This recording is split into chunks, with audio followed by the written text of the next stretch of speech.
Hello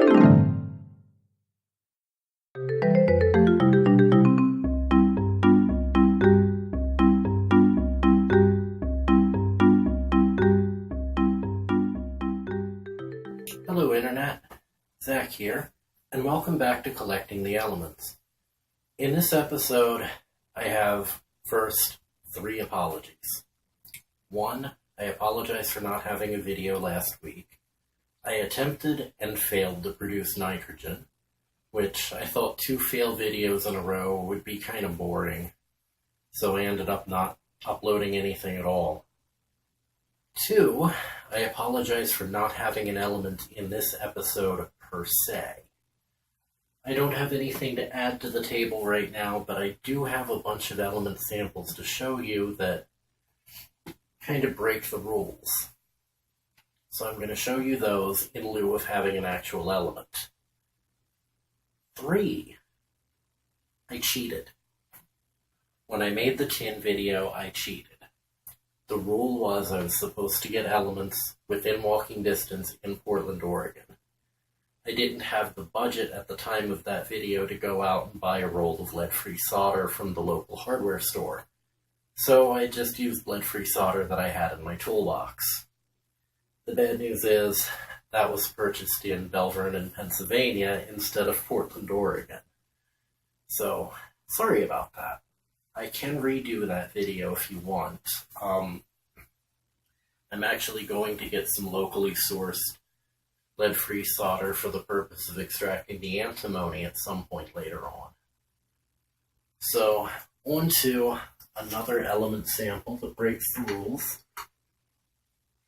Why it's not in my table.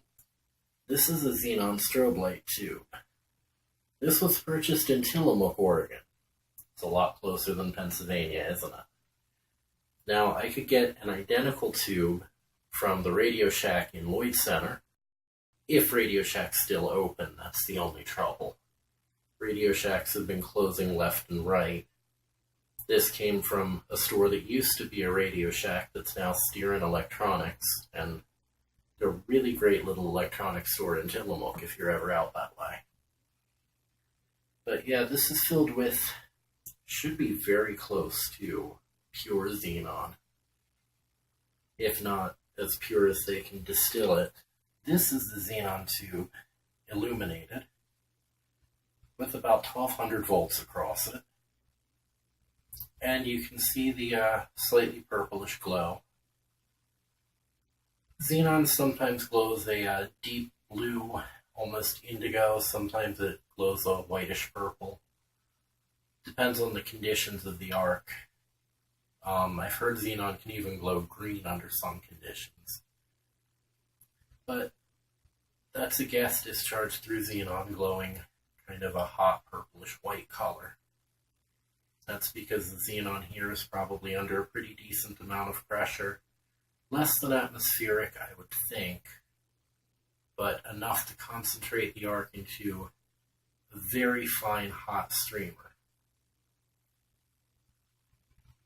But, like I said, this sample breaks the rules, so that's why it's not on my table. Got one. Officially. The next sample is one that I'm wearing. This is my favorite metal, and I have a much bigger sample right here. My favorite metal. This is niobium. Now, you might be wondering, why is it all these funny colors? That's because the niobium is treated with an electrochemical process. It's treated with an electrochemical process called anodization. This creates a very thin layer of oxides that are roughly on par with the wavelengths of light. So light rays that bounce off the surface of the oxide interfere with the ones that bounce off the surface of the metal a couple of micrometers, couple of 100 nanometers on that order. Yeah.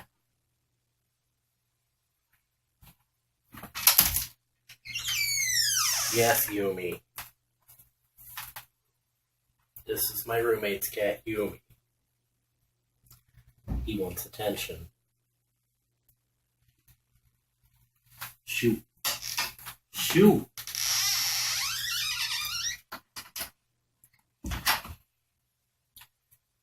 Anyway, the light waves interfere with each other. The ones that bounced off the top of the oxide interfere with the ones that bounced off the top of the metal, which is a couple hundred nanometers to a micrometer or so underneath. This causes the waves to be slightly out of step with each other. So, for example, where you see green, it's because the red and blue light waves are out of step enough to cancel out, but the green light waves are lining up with each other. Pink is where the opposite situation happens, and the other intermediate colors come from different parts of the spectrum being out of step with each other. But yeah, that's niobium. Number 41. Yeah, that sample won't fit. This sample won't fit. And both of these came from Darlington, Maryland, where the Maryland Renaissance Fair happens every year, from a jeweler called Sozra. I'll leave a link in the description because Sozra makes some really fantastic jewelry out of gold, silver, and niobium. Anyway, one more. This is a piece of uranium glass. This is a 405 nanometer laser pointer. Uranium glass is highly fluorescent. It's somewhere between 3 and 5% uranium by weight. But I kind of have a thing where I don't want compounds or things like that. I want pure elements in my table. And while this contains uranium and it shows off a nifty fluorescent property of uranium compounds, it's really not the kind of sample I'm looking for so much. And of course, a broken smoke detector. There's a tiny bit of americium in here. By tiny bit, I mean micrograms. Not even milligrams, micrograms, millionths of a gram. And it's americium oxide. Like I said, I don't want compounds. And there's so little in here that even if I could rip the oxygen right off of it, I'd have basically a speck of dust at the bottom of my ampoule. It's a really unimpressive sample and,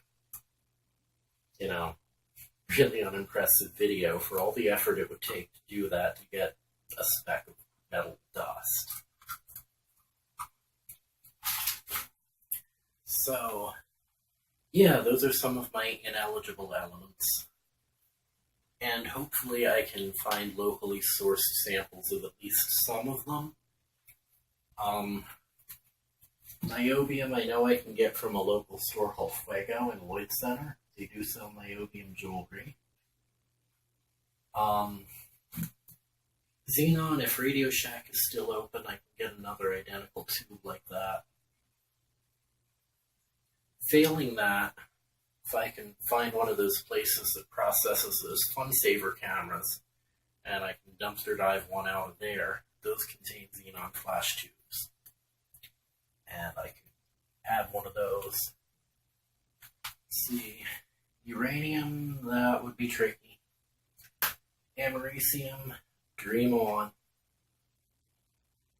Tungsten. That was the video I was considering doing this week.